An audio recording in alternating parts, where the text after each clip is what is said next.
สงกรานต์ก็ยาย คุยกันเลยตัวคุยกันเลยตัวเจ้าหอยแขกเจริญเด้อบ้านก็ได้ปรังเลย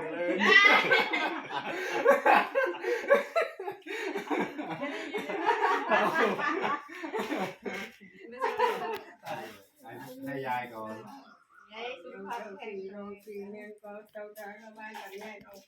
เราบริวารตีชามได้ยัยได้เอาจับตูนมุนเยมุนยาวชาวบุกเกอร์เลยนู่นนางไปสนุกชายติวดาลาส้มโมเตติวดาเกินอะไรสูงบ้านเกินของบ้านกับน้องลูกเทวดาอันนี้ชาตาขาวเลยน้องปริมเกินบองเฮ้ยพูดเลยชาตาขาว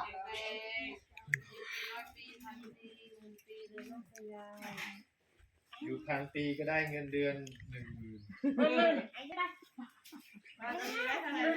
ไม่เองก็ทำอย่างนี้ใช่เลยเราจะพี่ก็ไม่พูดพี่ก็ไม่พูดบ้านก็รู้ก็จำไม่ได้พี่ก็แบบแค่ลุ้มเรื่องแค่ได้หัวหลอนอะไรวะปีใหม่เองมอนิงกา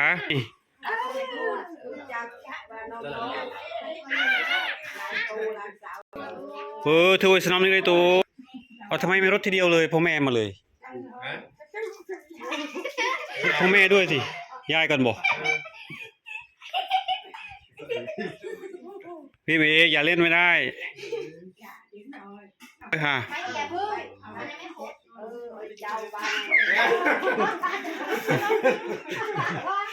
แม่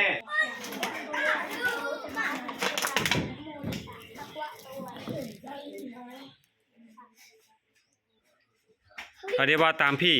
อีทางเมมาตาปิตูนางโหนตุสุกิตาโหนตุมาตาปิตโรกำใดที่เคยกระทำด้วยกายก็ดีใจก็ดีวาจาก็ดี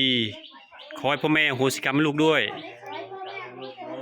อายุถวาย3 ครั้ง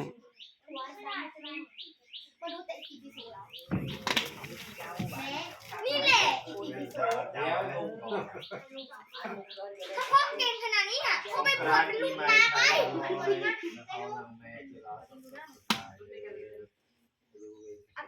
พี่เมย์ครับแ